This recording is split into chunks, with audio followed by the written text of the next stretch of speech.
Hello viewers, আসসালামু আলাইকুম। আশা করি সকলেই ভালো আছেন। আমি আবারও চলে এলাম নতুন আরেকটি ভিডিও নিয়ে। আমি আজকে আপনাদেরকে এই ভিডিওতে দেখাবো কিভাবে একটি হাই স্পিড ফ্যান বা খাঁচা ফ্যান সহজেই ঠিক করে নেবেন, আর এই ধরনের ফ্যানগুলো কি সমস্যা হয় আর কি কারণে বন্ধ হয়ে যায় আর কিভাবে সহজেই ঠিক করবেন সব কিছু দেখাবো এই ভিডিওতে। তাহলে চলুন ভিডিওটি শুরু করা যাক। প্রথমে আমরা ফ্যানের উপরে যে একটি খাঁচা রয়েছে, এই খাঁচাটি আমরা স্ক্রুড্রাইভারের সাহায্যে সুন্দর করে খুলে নিব। আর ফ্যানের যে মোটরটি ভিতরে সেটিং করা আছে, মোটরটির উপর দিয়ে প্রত্যেকটি কেচিংই আমরা সুন্দর করে খুলে মোটরটি ভিতর থেকে বের করে নেব। এবং মোটরটির যে আবার পিছন দিক দিয়ে দেখতে পারতেছেন একটি নাট রয়েছে, এই নাটটি আমরা খুলে নিব। তাহলে আমাদের যে ফ্যানের উপরে একটি কেচিং রয়েছে, এই কেচিংটি সুন্দরভাবে খুলে যাবে। দেখতে পাচ্ছেন আমাদের মোটরটি এখন খোলা শেষ।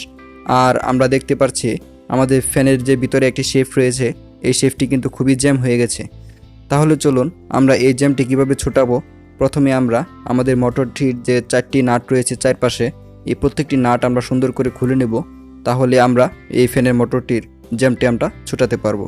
আর স্ক্রুড্রাইভার দিয়ে নাটগুলো খোলার সময় অবশ্যই একটু ভালোভাবে খেয়াল করে খুলবেন, কারণ এই স্ক্রুড্রাইভার দিয়ে যদি আবার কোনোভাবে মোটরের কয়েলটিতে কোনো আঘাত লাগে, তাহলে কিন্তু এই মোটরটির কয়েলটি সম্পূর্ণ বাদ হয়ে যেতে পারে। আমরা তাই একটু লক্ষ্য করে এই ফ্যানের মোটরটি খুলব। আমাদের প্রত্যেকটি নাট যদি খোলা শেষ হয়, তাহলে আমরা এই কেচিংটি সুন্দরভাবে আস্তে আস্তে করে খুলে নেব। আর কেচিংটি খোলার সময় অবশ্যই সাবধানতার সাথে আমরা কেচিংটি খুলব, কারণ আবার এখানে কয়েলের ভিতরে যদি কোনো রকম আঘাত লাগে, তাহলে কিন্তু কয়েলটি সমস্যা হয়ে যেতে পারে। আর আমরা ভিতর থেকে আমরা এই ভিতরে দেখতে পাচ্ছেন একটি বুশ রয়েছে, দুই পাশে কিন্তু দুটি বুশ রয়েছে। আর মাঝখানের শেফটি আমরা বুশ থেকে সুন্দর করে বের করে নেব।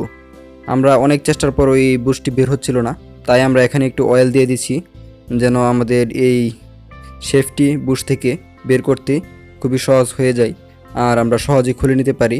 অবশেষে আমরা এই শেফটি কিন্তু আমরা খুলেই ফেললাম। খোলা শেষ হলে আমাদের যে এই শেফটি রয়েছে, এই শেফটি আমরা সুন্দর করে টিস্যু পেপার দিয়ে মুছে দিব। এবং আমরা যতটুকু পারেন টিস্যু পেপার আপনার যে কোনো কিছু দিয়ে এটি মুছে দিলেই হবে, কোনো সমস্যা নেই। আর এখানে একটু অয়েল দিয়ে দিবেন, যেন আমাদের এই জ্যামটি সহজেই ছুটে যায়। শেফটির মাঝখানে যে একটি ম্যাগনেট দেখতে পারতেছেন, মোটরের ম্যাগনেট, এই ম্যাগনেটটি কিন্তু আমরা সুন্দর করে তেল দিয়ে মুছে দেব। এবং আমরা সুন্দর করে আমরা শেফটি মুছে দেব দুই পাশে মুছা শেষ হলে আমাদের যে মোটরের বুশটি রয়েছে, দুইটি বুশ রয়েছে, এই বুশগুলো আমরা তেল দিয়ে সুন্দর করে মুছে দিব এবং আমরা সুন্দর করে লাগিয়ে নিব আবার ঠিক আগের মতোই। দেখতে পাচ্ছেন আমাদের মোটরটি কিন্তু ঠিক আগের মতোই, নতুনের মতোই কিন্তু ইজি হয়ে গেছে।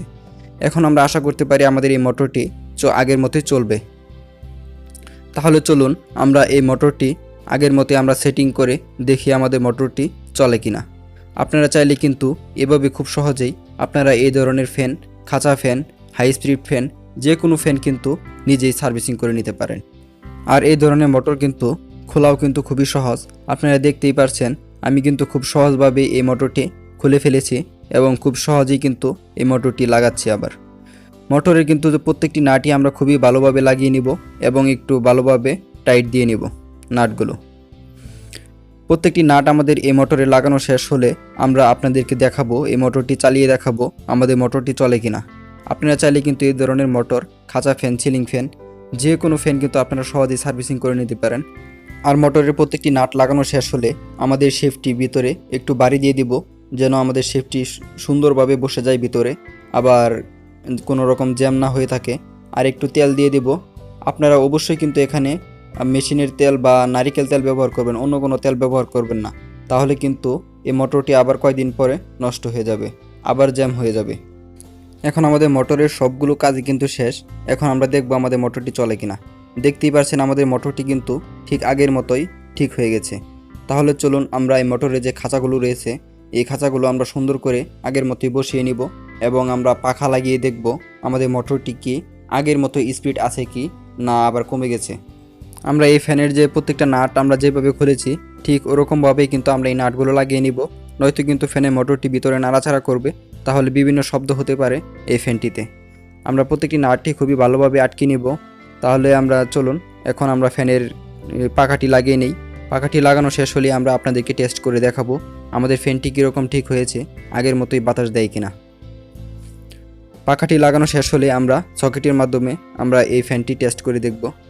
দেখতেই পারছেন আমাদের ফ্যানটি কিন্তু ঠিক আগের মতোই চলছে। আর ভিডিওটি কেমন হলো প্লিজ একটি লাইক দিয়ে কমেন্ট করে জানাবেন। আর আপনি যদি আমাদের চ্যানেলের নতুন হয়ে থাকেন তাহলে চ্যানেলটি সাবস্ক্রাইব করে বেল বাটন প্রেস করে রাখবেন, তাহলে আমাদের চ্যানেলের পরবর্তী ভিডিও সবার আগে আপনি পাবেন। ভালো থাকবেন, সুস্থ থাকবেন, আল্লাহ হাফেজ।